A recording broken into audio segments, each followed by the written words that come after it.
Did you know at this very moment someone is on Amazon and Etsy actively looking for a quality coloring and activity book to add to their shopping cart? The only question is, will it be yours? Since you're listening to this podcast, hence the name of the show, it's pretty safe to assume that you have a keen interest in creating and selling your first or next coloring book. And it's for that reason I want to assure you you're in the right place. And I'd like to help you make it a reality by inviting you to check out the Coloring Book Creator Mentor Program, the first of its kind complete A to Z course that features live weekly coaching, resources, templates, and an extremely supportive online community, all designed to assure that you create a standout in-demand coloring book that you'll actually enjoy creating, promoting, and selling. Imagine the feeling of knowing somewhere in the world someone is adding your beautiful new book to their shopping cart, investing in a piece of your creativity. Enrollment is open and you can get started by going to coloringbookcreatorcourse.com. That's coloringbookcreatorcourse.com. You're listening to the Coloring Book Creator Podcast, episode 23, and today we're talking about PR. Public relations, more specifically, 7 ways to get media attention so you can sell more coloring books.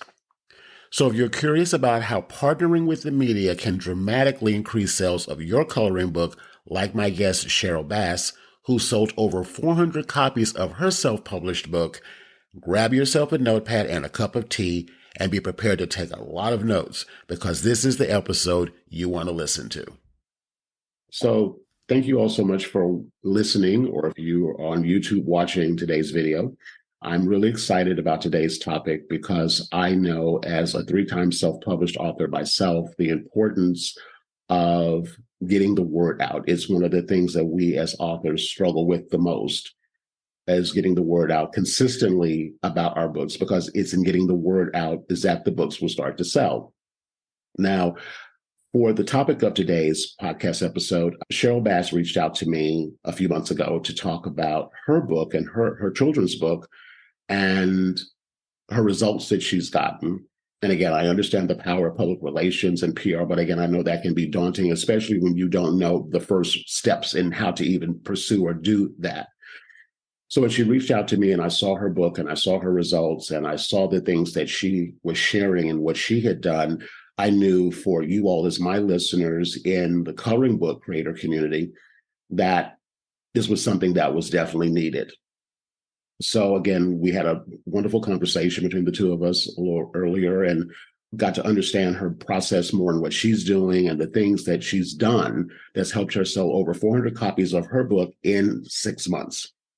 So I knew that I had to bring her on. So gratefully, she agreed to do this interview with me today, and I'm glad to have Sheryl with us today. So Sheryl, how are you? Good. Thank you. Thanks for having me. Thank you for coming. I kind of wrote out a little bit of an outline I wanted to cover here. We all want to see our books in the hands of the people who will enjoy and appreciate them. But let's face it, selling your books one-on-one can at times feel daunting. But what if there was an effective way to go from one-to-one to one-to-many? And public relations, PR, is one of the ways that an author of any genre, not just coloring books, can use in order to help spur on sales and sell more books. So that's what you're going to learn today. Now, about my guest, Sheryl Bass, as I said, is a self-published author, a children's book author of Baby Dragon's Big Sneeze that has sold over 400 copies in 6 months. And I'm going to let Sheryl now tell you a little bit more about herself and her background. I want you to take copious notes. We've got tons of resources for you as well, and you're going to learn a whole lot. And hopefully this will spur you on enough to start pursuing your own public relations opportunities to get your book that you put your heart and soul into the hands of more people who will love and appreciate them. So Sheryl, thanks again for coming, and how are you? I'm great. Thank you. So, a little bit about myself. I have a master's degree in social work, and I've studied child development in that program. And I use those insights to inform my picture book writing. I also have a master's degree in journalism, and I've been working in public relations for more than 15 years. And I created my own publishing house called Be Kind Publishing. And my goal with that was to create lighthearted rhyming stories with themes of friendship and teamwork social emotional learning is sort of the term that's used for those types of messages. And I live outside of Chicago with my husband and my two dogs. Fantastic, fantastic. Now, let's go right into it. I know we talked about several things in our preliminary conversation, and our conversation inspired a podcast episode that I did strictly on the topic of the importance of story. Mm. So, as you know, in putting together what's going to make an editor or a podcast guest or host bring you on is not for us to come on and just talk about our book. Mm. They want to know what we are about and what we've done and what we've created is going to be of benefit and interest to their audience. Mm-hmm. So, what we discussed was the power of story and Mm-hmm. our personal story. And it's something I say to my students all the time is we must be willing to get in front of our books. Not the book lead us, but we lead the book and how our stories influence what we put together. So could you talk a little bit more about that, Sheryl, in terms of your story and how it influenced what you've done and how maybe people listening can apply the same thing to their situations? Sure. So everybody has something that makes their story unique and interesting, their backstory generally. And in PR, I've done that a lot with people. I worked at a PR agency that was with franchises, for example. And I remember one of the things that we would do when we would pre-interview our franchisees before we would then promote them nationwide in their local markets and so on.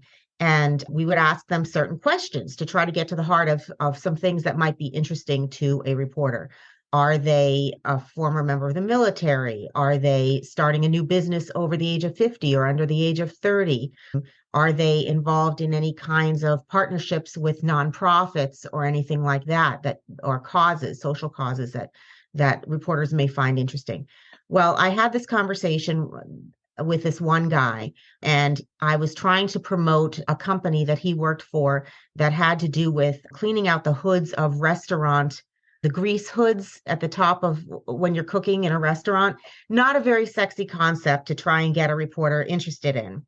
So I asked him all kinds of questions. Do you have any interesting hobbies? Or asked him about his kids, asked him all kinds of questions to try and he just seemed like a regular guy. He didn't really have a whole lot going on. So I was really kind of struggling because the concept wasn't that interesting. And frankly, he didn't sound that interesting. But then I was about to hang up and he said, I am 7 feet tall. And I said, wait a minute, really? And he said, yes. And he said that he knew Shaquille O'Neal in high school. And I said, you clean out these restaurant hoods. Did you have to have your truck retrofitted because you're so tall? What about your uniform? And I bet is it easier for you to do your job because you're so tall? And we got in a whole conversation about it. Well, I ended up putting that in my pitch to the reporter, and the reporter ended up putting him on the front page of their local newspaper, put her foot and his foot next to each other because his foot was so much bigger than hers. And that was the cover shot. And you never know. My point is human interest. You never know what a reporter is going to go for in a story, what makes you unique.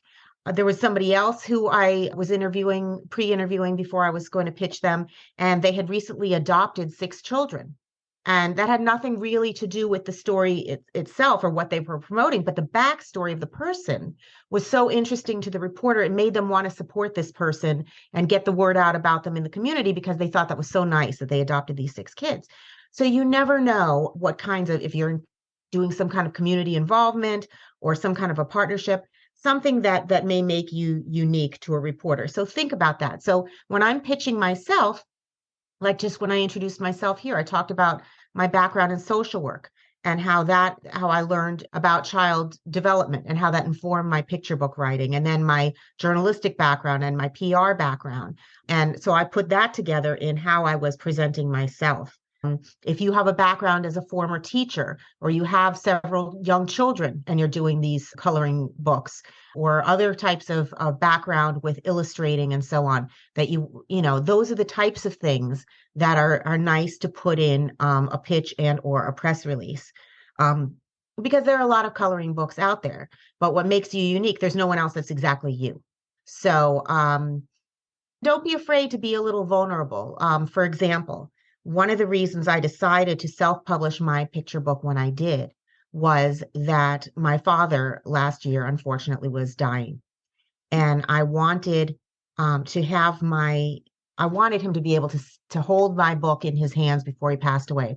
Unfortunately, he was not able to do that. He passed away on September 4th, 2022, and my book published on October 19th, 2022. But he got to see the illustrations in black and white, and I was able to make the dedication in the book to him. And I talk about that also in my self-publishing journey when I do interviews. What you bring to the table is yourself, and nobody else has that, and that's what makes you unique. I'm sorry for your loss. My Thank deepest you. condolences. Our stories, I didn't even realize in that regard to our fathers. My second book I released in 2010, and it was not an illustrated book. It was a strictly written book. It was on marketing for photographers, because at that time I was a photographer. And I didn't really share a lot of my things I was doing with my family, but my dad, I think I took a book with me when I went to visit in Texas, and I showed him the book, and he insisted on buying like 5 copies of the book. And then he forced his brothers, I should say, to buy 5 copies of the book. And it blew me away how proud he was of it. So fast forward years later, my first coloring book, I self-published in response to his passing the year before. And I tell that story all the time. He had Alzheimer's, and we went through that whole journey with him. And there's a lot going on, especially it was in the height of the pandemic. I wasn't able to go back to the funeral. It was just a lot going on. So in response to my own healing is when I created my coloring book. And the title of it is Never Too Late to Make It Happen. Because, of course, when you lose a parent, you start thinking about your own mortality, really. I'll be 60 this year. I didn't craft it with, I'm going to use this as my story. Right. Just sharing my experience. So as I got comfortable talking about it, that's what I lead with. And when I just submitted my first pitch myself this week, and that's the subject that I sent to the editor. Losing my father to Alzheimer's basically was a reset for my life. And then I went into what the story is going to be about. So I love what you said, is that it gets us out of our head about thinking about that it's got to be about the book, but it's about us and the commonality and the people that we connect with as a result of sharing our story. And the book is what I feel gives the person an opportunity to take a piece of that journey with them or whatever. That's kind of how I look at it. Absolutely. Wonderful. Yeah. So, and then, so we talked about the hook and everything, which is what makes you unique. And as far as how to write a press release and a pitch, I can actually show you my pitch and press release that I sent to you and to other podcast hosts, and also sent to other members of the media from my own PR background, just to kind of give you an idea of what a press release might look like. So I'm going to share my screen now, if that's okay. Maybe give you screen share capability here. And then you should be able to do it. Should I do it now? Yeah, go ahead and do it now if you'd like. Okay. Okay. So. And for you all who are listening to the audio iteration of this, if you want to see what Sheryl is screen sharing with us, hop over to the YouTube channel to watch the video, and I'll put the link here in the show notes. Okay.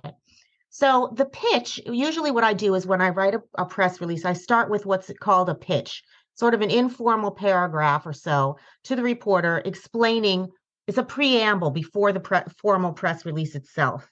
And I lay out what I would do in an interview. So, hi X, please let me know if you're able to do a book review and or author interview to include, now I was sending this around holiday time in a holiday gift guide. So I was promoting this for a holiday gift guide.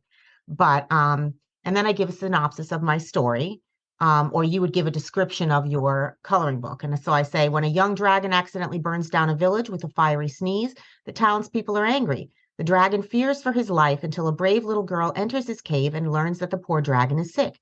Baby Dragon's Big Sneeze is a picture book that teaches children ages 3 to 7 about empathy, trust, and forgiveness. So it's good to say, your demographic and what it is that makes the coloring book unique. And then what you would talk about possibly in an interview. Author Sheryl Bass has master's degrees in social work and journalism. In an interview, she could discuss, and then I have bullet points, make it easy for the reporter to see. SEL, or social emotional learning, and why it is important to teach it to children. So I'm offering things that are not just, help me talk about my book to get my own publicity out there. What can I offer to your listeners? So it's not all about me. It's what I can give of value to you. So I can give information about, why social emotional learning is so important, pros and cons of self-publishing versus traditional publishing, and the benefits of rhyme for young readers. And then after you and I talked, Rodney, we discussed that I would talk about some best practices with PR and so on. That wasn't initially one of the things I listed in the pitch, but as we got talking, we discussed that, and that became what this podcast is about. And then I say, please see the press release below for a synopsis of the book and for more information about the author, the illustrator, and the publishing company. Please contact me at the phone number or email address below to schedule an interview with Bass, parentheses, who also happens to be me. A PDF review copy of the book or a mailed hard copy of the book is available upon request. And then I used my signature line from one of the PR agencies that I work for, just to show that I have the PR knowledge. And then at the beginning of the press release part, you say for immediate release, and then you give your contact information. And then I have the cover of my book itself. And that's a nice thing to include in a press release, especially if it's a coloring book, because you want the pretty visual to be there. And then you have the title and so on. And then the synopsis. And then I put in there my own publishing company, the date it was published, and the ISBN numbers, and then a little bit about the publishing company that I created myself, which is also on my website, the description of that. And then I have a hot link. When I describe my publishing house, I have that as a hot link, so it drives traffic to my website. And then a little bit about myself, and I have a picture of myself, and then descriptions of me, and then a little bit about the illustrator. And then at the very bottom of the press release, you have these 4 number signs that just kind of tell the reporter that that's the end of the press release. Oh. So that's how you would craft a pitch and a press release. If this seems overwhelming to you and it's hard for you to do your own PR, which is hard for a lot of people. It was a challenge for me. I had to kind of think of myself as a separate person, as a client of mine, and me, the client, what am I going to provide for me, the client?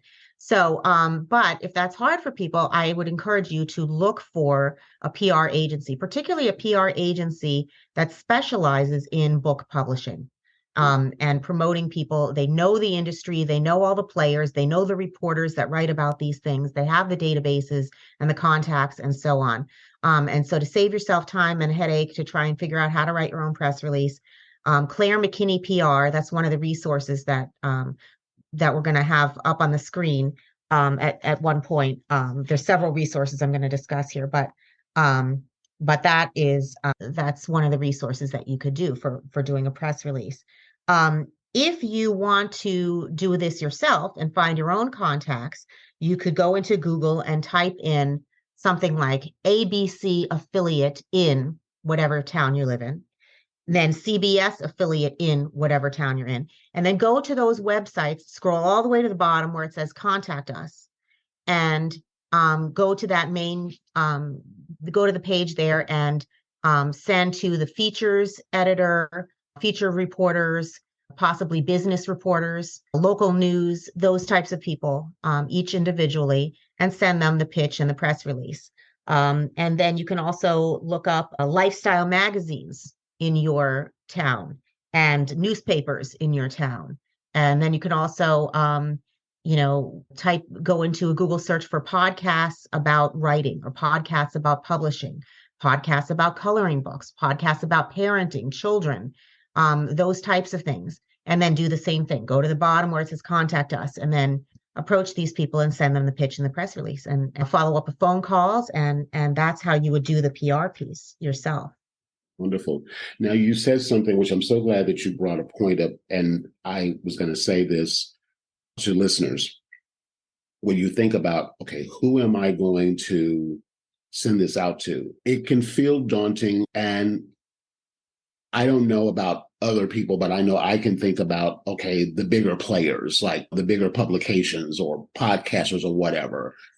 And if you're just starting out, really, those are probably, and you may have a feeling about it different than mine, but I feel you're not at the point yet to really go for those bigger names anyway. You're not comfortable enough having done enough different opportunities to build up your chops, so to speak, to be able to Mhm, deal with an ABC or CBS or Good Morning America or something like mhm, that. But there's countless opportunities in our own backyard mhm, with our mhm, local newspapers and our local radio stations or whatever. I know when I did my book years ago, I bought a directory of radio mhm, stations and reached out to that. Now, of course, all of that is shifted over to podcasts, but I mhm, think for the most part, how you approached me. So being able to find those resources and reach out to the smaller shows, mhm, mhm, I think it'll be easier to get a response if they're a smaller show or a smaller mhm, local thing, but don't diminish that.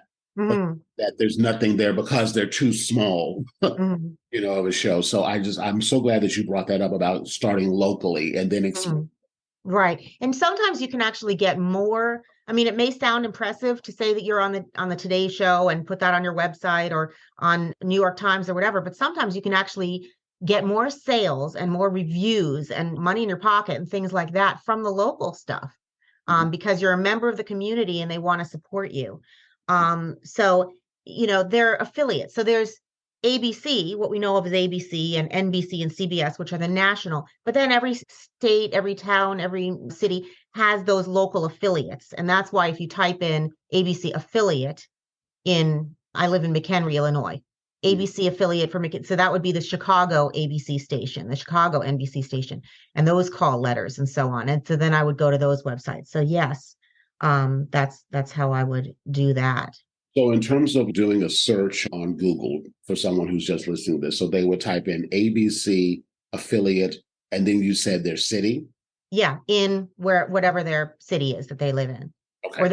their biggest city within, say, 60-mile radius of them. Okay. Okay.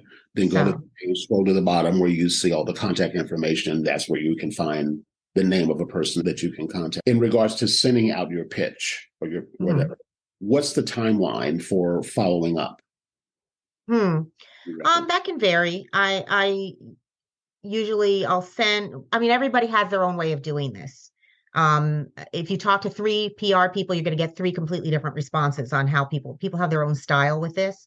Mhm. So what I like to do is I have a software. That's one of the things that's better about dealing with a PR professional than doing this on your own, because PR professionals have databases of literally hundreds of reporters for every city and town and whatever, for newspapers, magazines, radio, podcasts, all of that at their fingertips.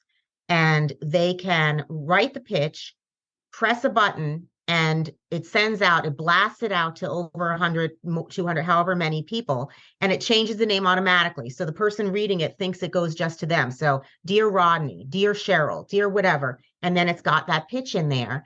And they can read that there, and then usually, so I blast out the email, and then usually like the next week I'll call people back. Who First I'll see who comes back to me from the email.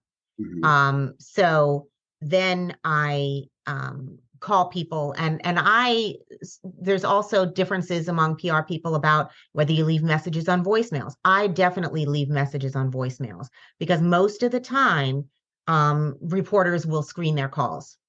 So get comfortable leaving a pitch on a voicemail. Hi, this is Sheryl Bass. I'm a local author, rhyming children's book author. I've written a children's book called Baby Dragon's Big Sneeze. And I have a background in social work and in journalism. And I use both of those to inform my picture book writing. I would love to talk to you about that and do an interview. My story has messages of social emotional learning. I've started my own publishing house with those messages in mind. And I just sent you an email, and it would have come from such and such an email address. Please look for that email. And you can call me back if you want to discuss an interview day and time. You can call me at such and such a phone number or email me at such and such. Thanks so much. I look forward to hearing from you. Bye. On to the next one. Um, so that's what I do. So would that phone call be in conjunction with sending out the email? Yeah. So I send the email the week before, and then if they don't respond, then the next week I say I'm calling regarding an email that I sent you last week with an interview idea or a story idea, or or possibly book review. I'm a children's book author, blah blah blah. And the email came to you from such and such an email address, and I think I said such and such in the subject line to help them find it again. If you need me to resend it, I'm happy to resend it. And then a lot of people have called me back based on voicemails that I've left them. So, Perfect. That's a really good. I never thought about the phone call. It's so funny now. We live in such a world now where everything is text, mm-hmm, chat, and mm-hmm. we forget about the power of a phone call. I think we Right. so like, oh, I don't want to feel like I'm bothering them, but you're not Mm. bothering them. They're looking for stories. Yes. And they get hundreds and hundreds of emails a day. So they could just easily skip over your email. But if they hear a friendly voice on the phone, they're going to look for that email and flag it. Um, so that's been very helpful to me. Thank you so much for going to depth on that. So the hook, I want to stay with this for just a quick second because no, I'm sorry. We talked about the hook. Let me back it up. So we talked about the power story. We talked Hmm. about the hook, which is what you were talking about with this gentleman that was 7 feet tall. So you have to Right. what your hook is, what your thing. A hook means. Can you, for listeners who are maybe unfamiliar with these terms, what would be a simple way to tell someone listening who has no idea about this, what is a hook? What makes you qualified to do a coloring book? What makes your story unique? What do you bring to the table? What's interesting about you? Those types of things are the types of human interest hook. What would grab somebody as a reporter that might be interesting to them? So, and you never really know what that might be, but something that makes your story a little bit unique. Mm-hmm. And then we talked about how to craft the press release. I showed you that on screen. And then where to find the media contacts with the contact us. Um, and then as far as prepping your online presence for media attention and sales, there's several things about that. Before I decided to self-publish my book, I had tried to publish it traditionally and was not getting anywhere. The children's picture book market is really overloaded right now with celebrities, frankly. A lot of celebrities, late night talk show hosts, and so on, are traditionally publishing children's picture books. And if a publishing house has only, say, 10 spaces for picture books, they're going to publish the picture books of Jimmy Fallon rather than someone like me who doesn't have the name recognition. So I was reluctant to self-publish because I didn't know the first thing about it. I didn't know what an ISBN code was or how to file with the Copyright Office, the U.S. Copyright Office, and all of that. But I'm a member of the Society of Children's Book Writers and Illustrators, and getting involved in trade organizations is a good thing. Children's Book Insider is another one that I'm a member of, and both of those groups, for their members, have free videos, training videos on all different topics and honing your craft, how to market yourself, all of those things. And so I was watching one of those free videos, and there was a woman, April Cox, who was talking about self-publishing. And she has this company, Self-Publishing Made Simple, and that's going to be another one of the resources that we'll put up on the screen. But she talks about she can get on Zoom calls with you and walk you through the whole process of how to purchase these ISBN codes, which is like the UPC symbols on the back of a book. Every book has one. And how to file with the Copyright Office, how to start your own publishing house if you want to go that route, whether to be a sole proprietorship, all of those kind of things that you wouldn't necessarily know. This was my first book, and I'm going to use her actually for all of my books. I'm working on a sequel that's probably going to come out at Christmas. And I'm still going to work with her for that. And she also has vendors that she works with. She has website designers, editors, illustrators. She has someone that does something called A plus content, and I'll show you what the A plus content is when I show you my product page on Amazon. And she has people that help with social media. So all of those vendors can help you get prepared before the book even comes out to create, I would suggest have a social media page that is separate, that's just for your book, that's separate from your own social media where you're perhaps posting things about your own political beliefs and things like that that you don't want necessarily to be you want you want to be vulnerable and be who you are with your book discussions and so on, but you do want to also have a bit of a boundary there. So you don't want to necessarily use your personal Facebook as your same thing for your promotion of your book. I mean, you can promote it to your friends on your personal Facebook, but then also maybe I have a separate Facebook page, for example, BE-kind space publishing, Be Kind Publishing. And that's just the face of my book and my publishing company and all of that. And so I had someone help me with that. So you could develop the social media page. You can do all of those things in advance before you even publish your book. I can show you actually my product page on Amazon. I can share my screen again if you'd like to see it. Please do. Okay. Okay. So While you're pulling that up, I'm going to ask you, do you have any feeling one way or the other over a Facebook page versus a Facebook group as far as building up a community around your audience as you're I think both are very important. I found one of my editors through one of those Facebook groups. There are groups for everything, groups for diseases you think you might have, or they're like these cyber support groups, and there are groups in self-publishing and things like that.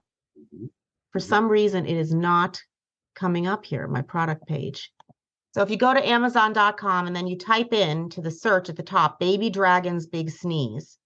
Okay, there it is. Now there's several things I want to talk to you about this page. At the top, you notice how I did a subtitle, which was recommended to me to do that. So even though the subtitle doesn't appear on my book itself, the subtitle can help you in terms of keywords and stuff like that on Amazon.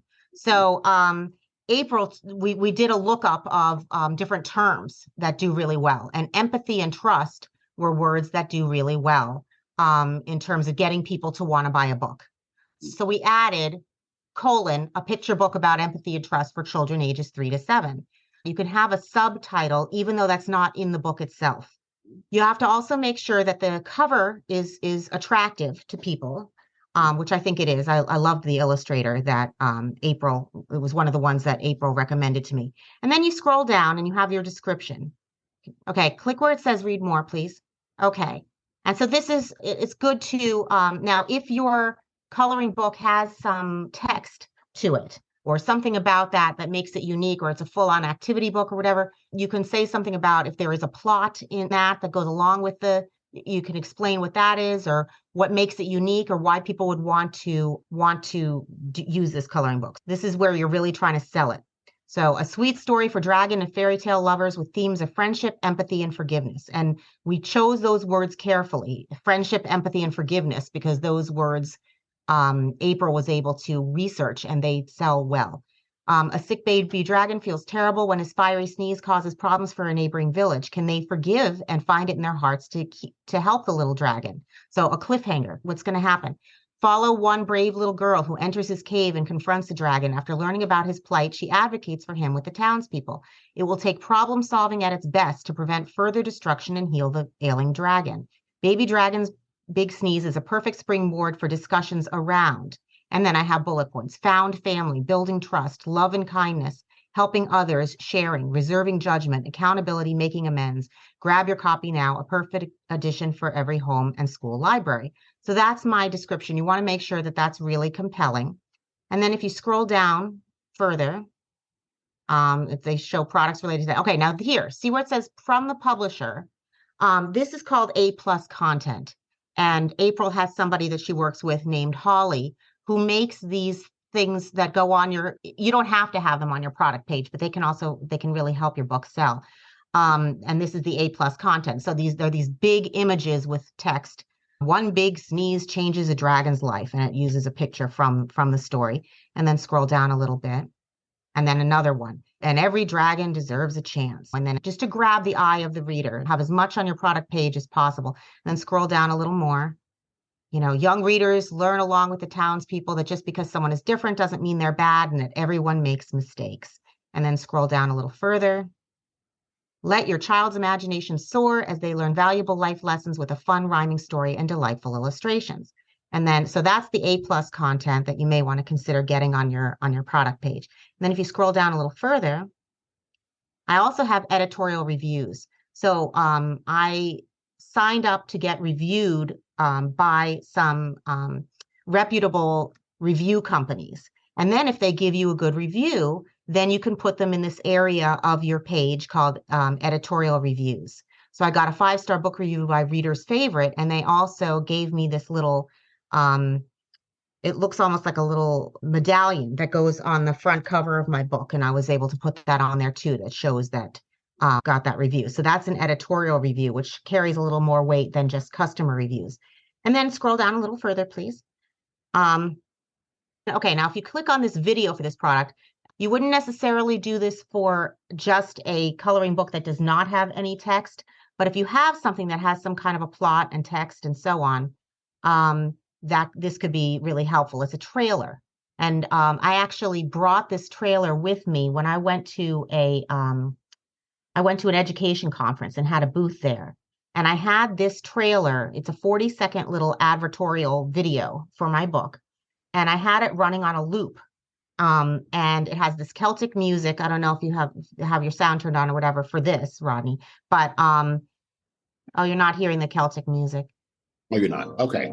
I'll just put the link to your listing in the show notes, and then people can check it out. Okay, but it gives a summary of the book, and it plays Celtic music, which goes along with the theme of the book and so on. So that's the book trailer. So that's another thing that you can put on your product page, which can make people, it's animated, and it can make people really draw people to your book.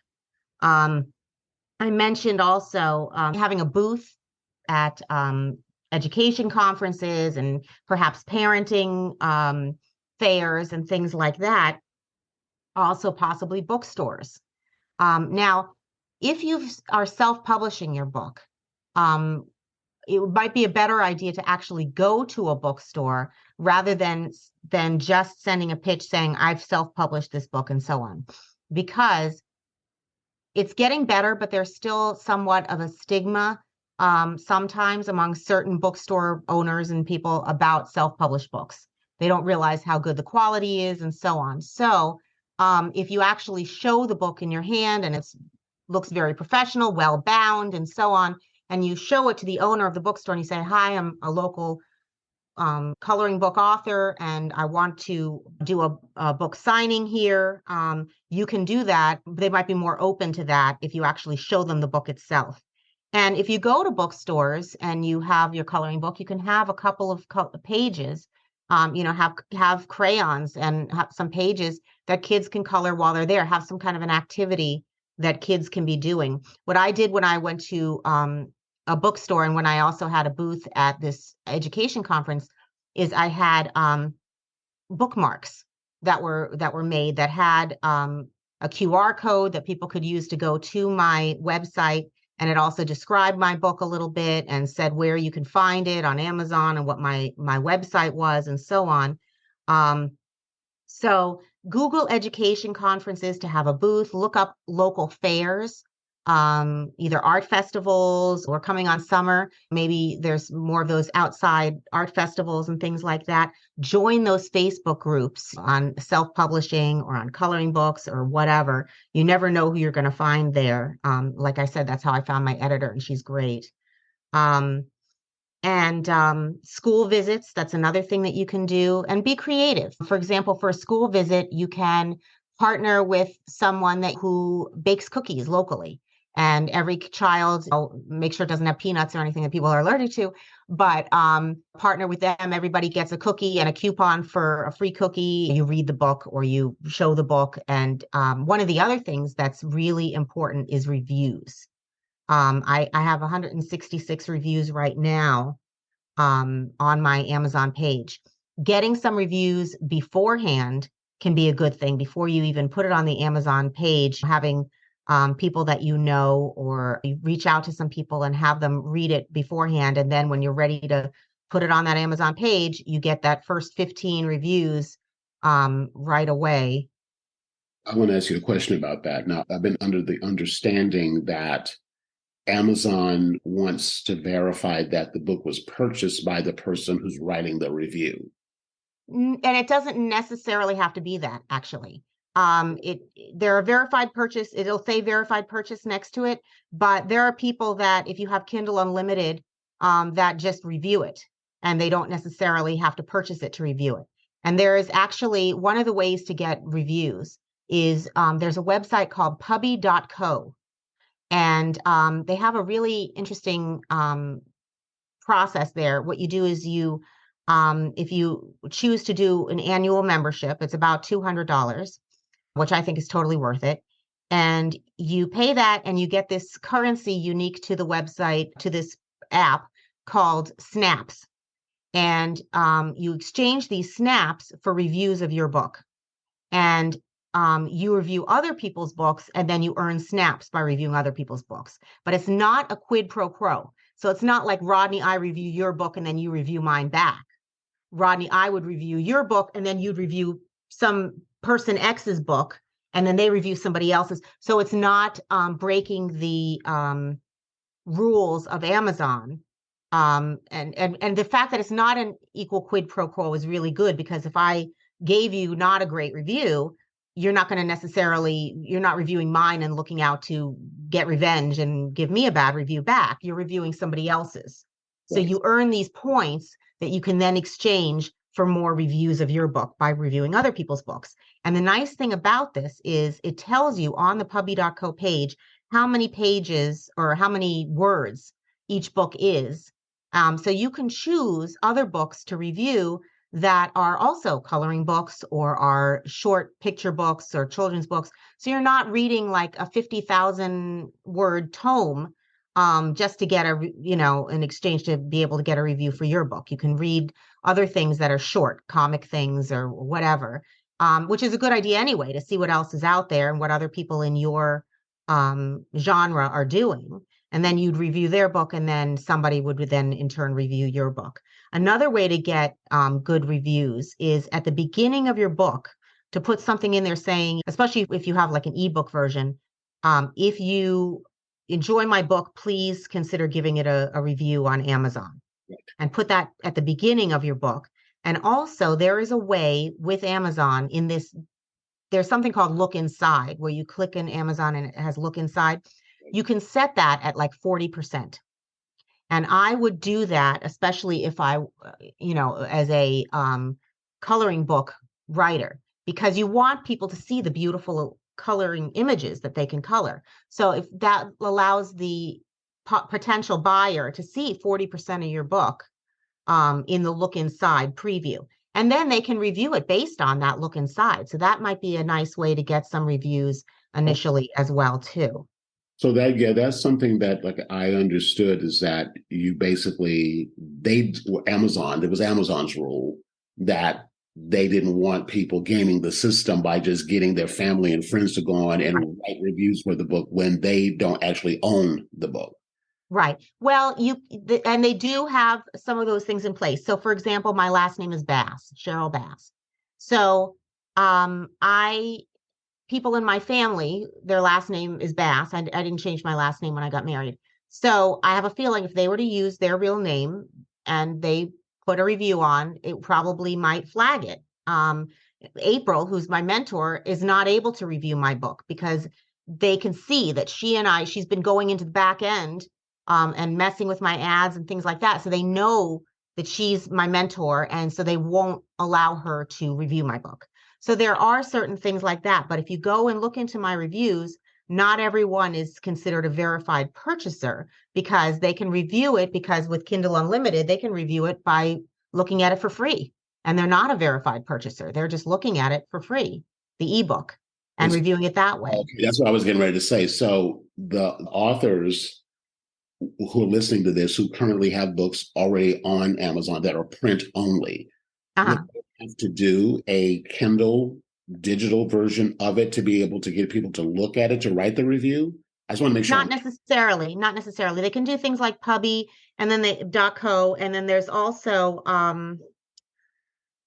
if you go to bgsauthors.com, that's Books Go Social, they help you with the Amazon ads. They help you with your keywords. They help you with all of that stuff. And they have a relationship with something called netgalley.com. And netgalley.com is another way to they find people who want to review books, and they find reviewers for your book, and they send them an EPUB version or similar of your book, and they write reviews on that. Now, they haven't purchased it, and they're not verified purchasers, but they're NetGalley reviewers. And some of them are librarians, some of them are whatever. And the nice thing about NetGalley is at the end of every month, you get a printout of all the reviews that the NetGalley people gave you. Some of them give you reviews on just something called Goodreads. Some of them may say, I wasn't able to open it. I clicked on it. It wouldn't open. I couldn't give a review, whatever. But the nice thing is NetGalley gives you all the email addresses of those people reviewing your book. So then you wait a few days or a week or something, and you email the people back and you say something like, for those of you who gave me a great review, thank you so much. If you gave the great review on Goodreads, but you didn't give it on Amazon, please consider also copying and pasting your review into Amazon. If you weren't able to open my book on NetGalley for some reason, because for some reason, some people had written in the comments they were not able to open it to review it. Here's a PDF of my book attached for your convenience. Please also let me know, or please go to my website and type in your email address there, and you'll get 5 free coloring pages. So you want to sweeten the pot for people to get for an email list. 5 free coloring pages if you give me your email address, and then I'll let you know when I have my sequel coming out, and so on. And so I send all that to the NetGalley people, and then those who didn't give me a review, or those who only gave me a review in Goodreads, then it comes out on Amazon. And then I get a lot more of the email addresses for sending a monthly email about what's going on with my book and so on. So in fact, I got a lot of email addresses from going to this children's education conference that I went to. Email addresses, having an email list and sending monthly email correspondences and so on is really huge. Some people say it's better than doing like Facebook ads or things like that, because you've got a targeted group of people that you know would be interested. So all of what happened was, when I went to this education conference, some people came up to my booth and they signed a piece of paper with their email address saying, I was welcome to do that. But then also they were doing a raffle at this conference. And they said, anyone who's a vendor who wants to give away something, you can get the names and email addresses of all of the attendees who want to win something from the raffle. You can get all their email addresses in exchange for giving something away. So I gave away 2 copies of my book. And then I got over 400 names just from going to this one conference of librarians and pre-K and kindergarten teachers. And it was near me. And so I have over 400 names of people now that I can send monthly emails to if I win an award, if I go on a podcast, if I get an editorial review that's good, if I have something coming up like a reading at a bookstore or a fair, or I'm going to start selling plushies of my characters or whatever. I put that kind of news in my email, and it keeps me top of mind for people, and that can also help with my sales. Absolutely. Yeah, I'm always telling my members of my program all the time is that you start out, even before the book is published, start collecting email addresses, because that's your database. That's what you, so God forbid that something happens even with Amazon and your book is no longer there or whatever, it has happened, Etsy or whatever, or Facebook goes down. I mean, we don't know anymore. That database is yours and you own that. And you can always, as you pivot and if you have to switch platforms or whatever, you can stay in contact with them. I'm so glad that you said that, because that's something that I'm constantly like going, you've got to be always building your list. So yes, absolutely. And then another thing that is important to know with Amazon is categories are so important. What category you list yourself in. There are hundreds and hundreds of categories for Kindle, for hardcover, and for softcover. that you can choose from for your book. And if you put your book in one category, it could be the difference between being a bestseller in that category and not selling well at all. And there is a website called Publisher Rocket, which is another one of the resources that we'll talk about, that you'll put up on the screen. And you can look at the categories that are available and how many sales you need to reach number 1 and how many sales you need to reach number 10. And the idea is to choose categories that fit your book, but are not as competitive, so that you don't have to make as many sales to be considered in the top ranking for those categories. And you're allowed 10 categories for Kindle and for paperback. Let me do this really quick. As you mentioned this, and I didn't realize I could share the screen on this. Oh, yeah. Mm-hmm. Publisher Rocket. Okay, wonderful. And then are you able to get into Publisher Rocket? Do you have a subscription? I don't have an account, no. Oh, okay. Okay. Well, when you go into the account, there's like 4 different things that come up on the screen, and one of them is categories. And you can click on the categories to see, oh yeah, that might, try and see if that'll show you. No, let me see if I can do it on my screen. Okay. First, I see this as discover best-selling categories in seconds. How much is this service? It right now, and the price is going to go up soon. It's about $100, but it's a lifetime membership, and they're always updating it. So the categories are always changing. One week, one category may be, very easy to become a bestseller, and then, 3 weeks later, it may not be. So you check this periodically, and you can sort of play around with the categories that your book is listed under. Now, you don't want to be dishonest. I'm not going to list my book as a romance because it's not. Right. But there's still a lot to play around with. I can say, medieval or Renaissance or Norse or whatever, and all of that would probably be, historical, children's picture book, historical fiction. There are a lot of categories like that I could use to where I could list my book. And then you send an email. Well, you send a correspondence in like a little chat box thing to Amazon, and tell them that you want to be in these certain categories. Okay, yeah. Oh no, age, number of pages. No, that's not it. But it'll tell you like how many sales you need to be number 1 and how many sales you need to be number 10. And you want to find those that are that you don't need to have a whole lot of sales in order to be number 1 or number 10.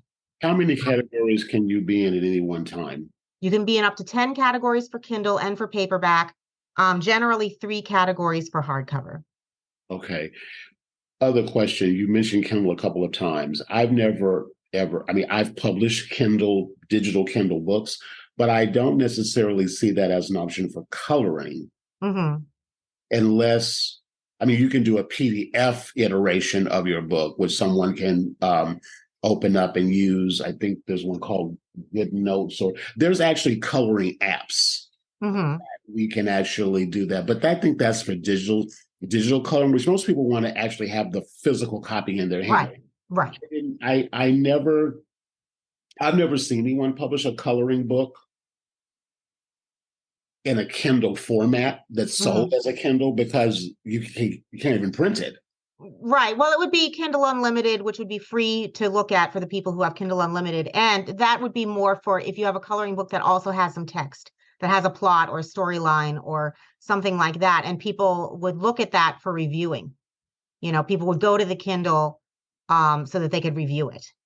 Got you. Write a review or something, or they could make a purchasing decision. They would look at the Kindle and then they like it and then they buy the paperback, or you know what I mean? So so that might be an option there too.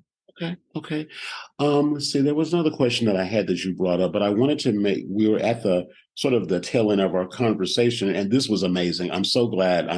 I'd love to have you back. Okay, great. Well, I have my sequel coming out in December, so. Yeah, so many great resources. But we were going to talk about the little known resources. So what I'll do, I'll put the links inside of the show notes here, and on YouTube, I'll put it in also in the notes there. But I just wanted to go over the resources that you had mentioned. You mentioned Publisher Rocket, which I just clicked on. And this was Pubby. And what I'll do is I'll share my screen for all of you who are watching on YouTube.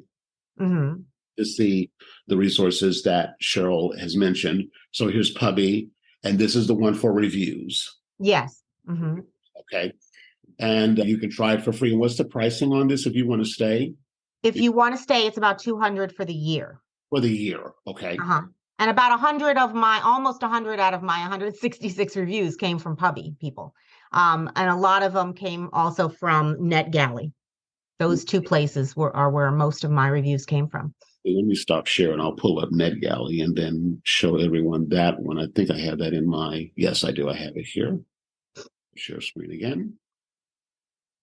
Oh, speaking of NetGalley, so we had spoke about, or maybe I misunderstood, so please correct me if I'm, when someone buys our book Mm-hmm. on Amazon, we don't have access to the buyer's information, correct?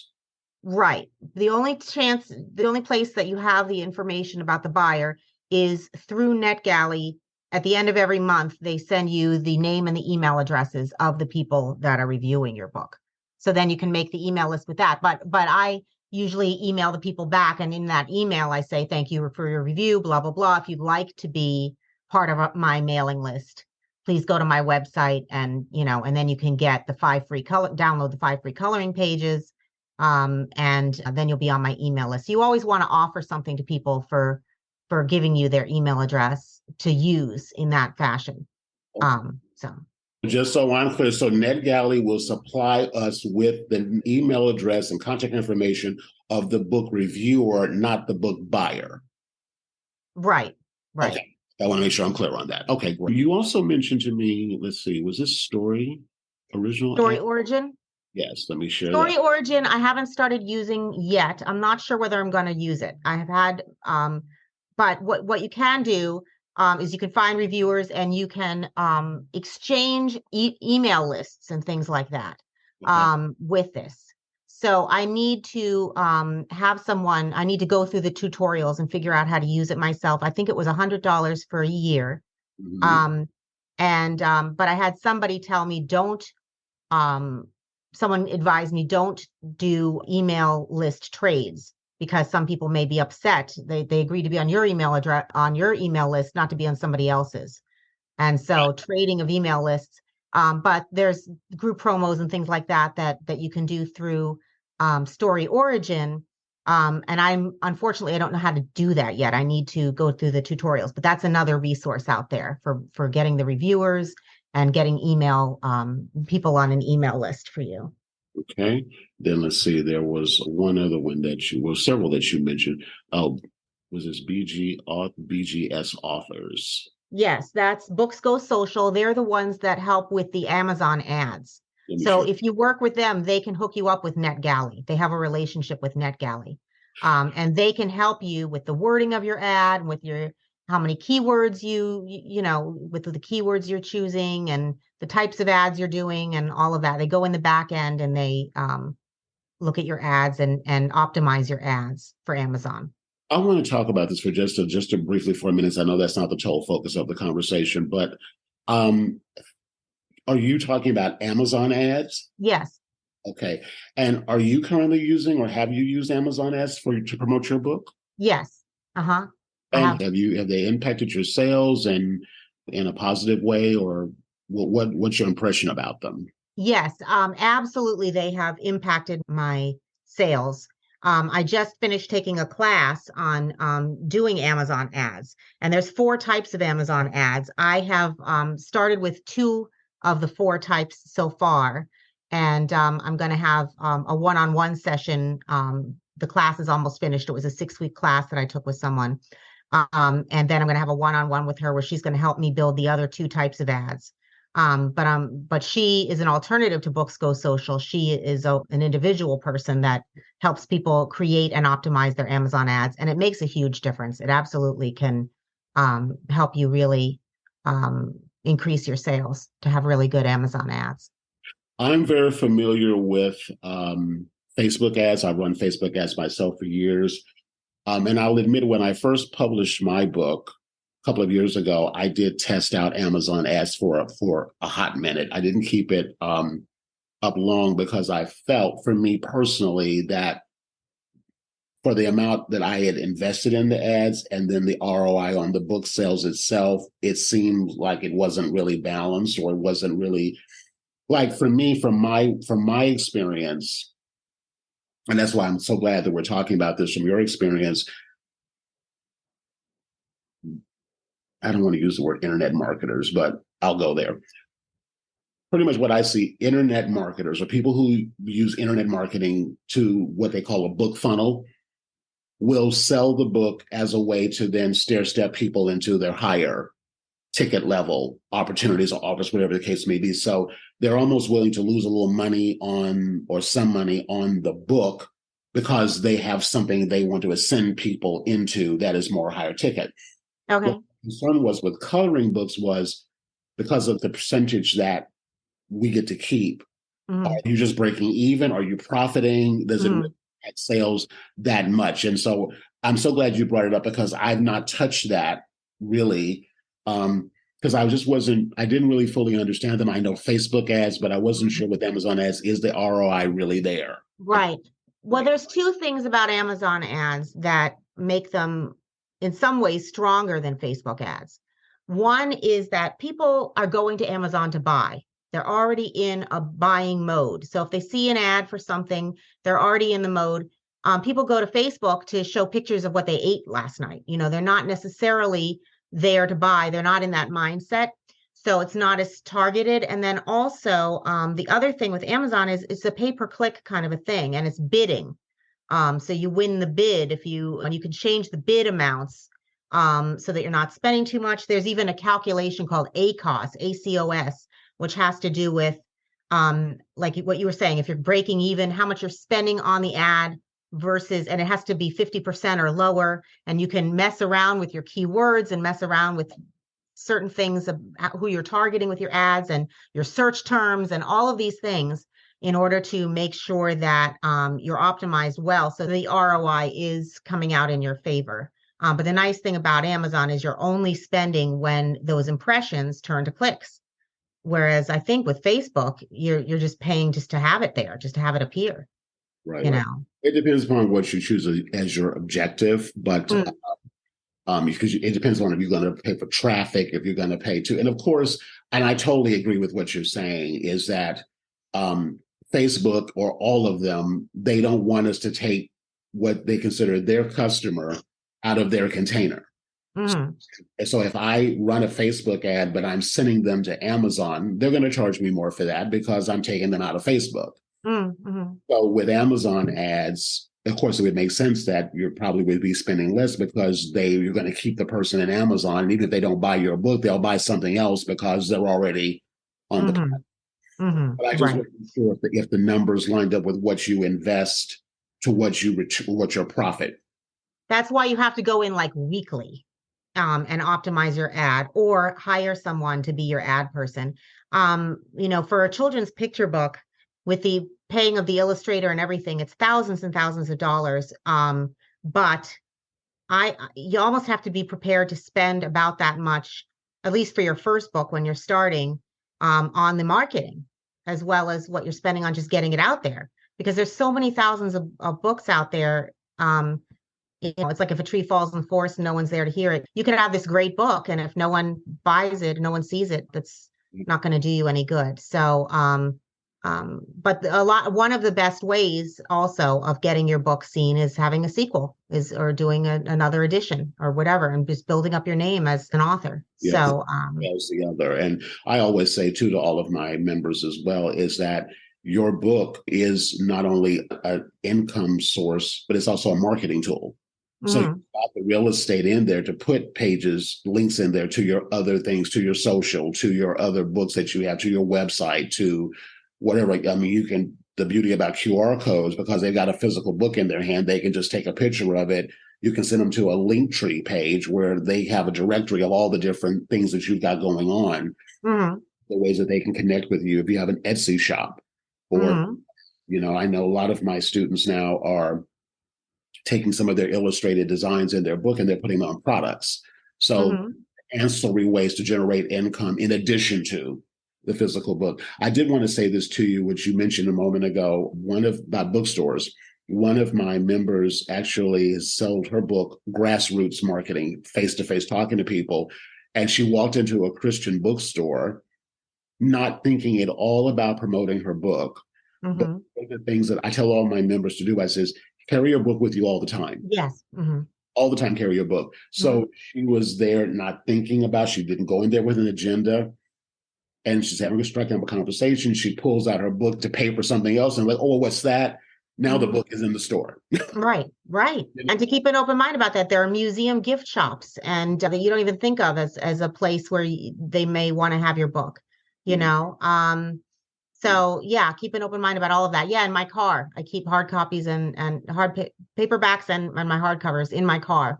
So wherever I go, it's there. Wonderful. So, yeah. Well, I think we've pretty much covered everything. I know there were a few more resources. I just want to take a quick look at the list and see if there's anything that you did mention that I didn't share screen on. But I think the big ones we looked at, Hubby, Story, or yeah. Oh, Instagram Spark. Ingram Spark. Ingram, I'm Ingram, sorry. that's okay. Ingram Spark is for the hardcovers. If you want to do a hardcover, it's through Ingram Spark. And it still shows up on Amazon. And if a person orders a hardcover, they think that they're getting it through Amazon, but it comes through Ingram Spark.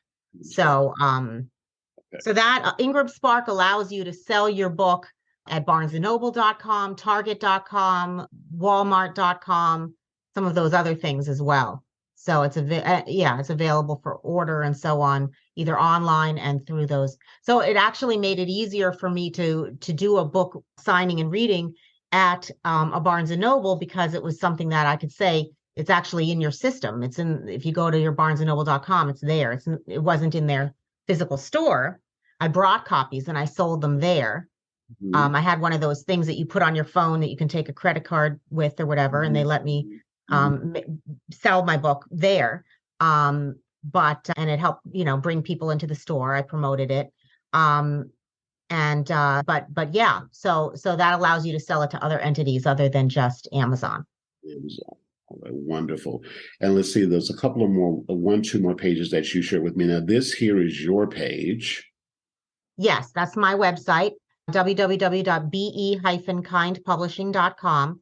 And the coloring pages, so if you want up to 5 free coloring pages of images from the story itself that people can color on their own, they click on download and they type in their own name and email address. And you see, your coloring pages are on their way. You put in your name and your email address, it gets in my system so that you're on my email list for once a month email correspondence. And in exchange, you, in your inbox of your email, you get these 5 free coloring pages that you can download and color. Got you. I love your landing page. It's really it's clean, very easy to navigate and go through. I like the way you display the pages. Thank you. And that was all the web designer that I got through April Cox and her self-publishing Made Simple. That was the web designer that she recommended for me. Wonderful. And let's see, I think you sent over the link to her self-publishing Made Simple. Yep. Self-pub made. Yeah, there it is. Self-publishing Made Simple. April Cox. And she offers classes, but she also can give you individual assistance through Zoom calls and so on.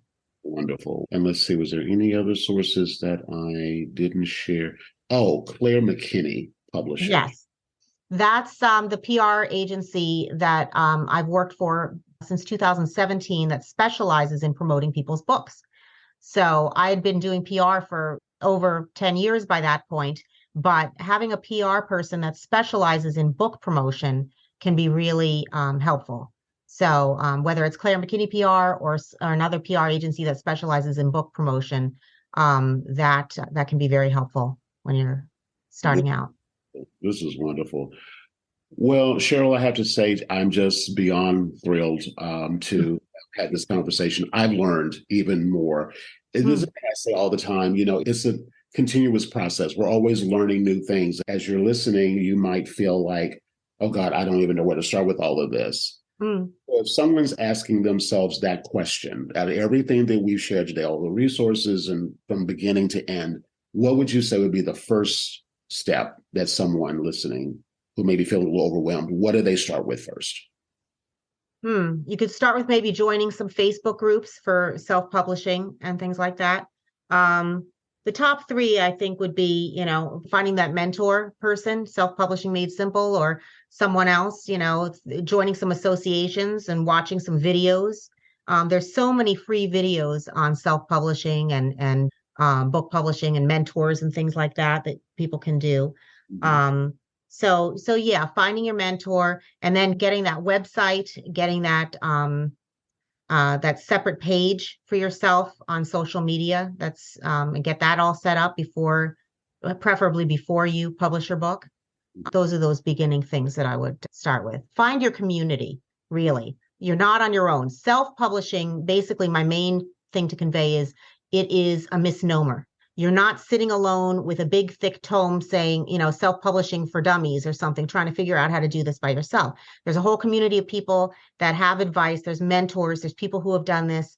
And there are free courses you can do and all kinds of things like that. So you find other people and make a community for yourself. So you don't have to go it alone. Yeah, and get support. I mean, that's the thing that I love with my members of my program is that you're not doing it by yourself. So I guess I think the number one thing is find your tribe or your or whatever. Get involved in something because it is a lot, and you can't do it once. And some of that can be objective and can maybe see things that maybe because we get too close to it. So to be able to have that second set of eyes or third set of eyes. Not that you have to take everything that they say as gospel, but they can help you to sort of, hey, did you think about it this way or kind of look at it from this way? That's what I love about having ongoing support and mentorship. That's what I do with all of my members is, you're too close to it. And so when I'll just give a slight perspective shift, that'll be, oh, I never thought about it, that way. It can open up a whole new world to you. So it's not about having to do all the things all the time. It's about doing the right thing at the right moment. And then what's next and what's next and what's next. And it's just, it's a process and it's a journey. Yeah. Well, congratulations on your success. And I'm so glad you reached out to me. And this too, for all of you listening, this is just an example of what we're really talking about today is that we can't not reach out to people. Everyone that you reach out to is not even going to respond or say yes, but that's not the point. The point is that you reach out and opportunities get created because someone's willing to take a chance and reach out. And as a result of that, then conversations happen and transformation happens, but it only happens because we have to initiate it. So it just circles back to what I say all the time is we have to be willing to get in front of our book. Thank you again, Sheryl, so much. Thank you. Appreciate it so much. So now I put all the links in there. So anyone, if you have any questions, you want to reach out to her, I guess the best way is to go through your page. They can or you can go to info@be-kindpublishing.com and email me there. Okay. All right. So with that said, thank you all for watching. Thank you all for listening. Do check out these resources and keep us posted on what you learn or what you got inspired to do. And every day, reach out to someone because you never know that one reach out can be a total game changer for what you're doing. So with that said, thank you so much and take care. God bless. Thank you so much for listening and supporting the show. There are a lot of podcasts you could be listening to, and I just want to take a moment to say thank you because I don't take your time for granted. Before you go, I'd like to ask if you found the interview you just heard valuable, that you share the show. The more listeners means more creators like you can have the tools and resources and inspiration to create beautiful, meaningful coloring and activity books. Lastly, if you or someone you know has been thinking about creating a book, invite them to check out a special on-demand training where I'll help future authors uncover a sellable coloring book idea. Think of it like an idea jumpstarter kit for finding, validating, and developing your first or next coloring book idea, and it can be yours for just $10. You can snag your copy at coloringbookidea.com.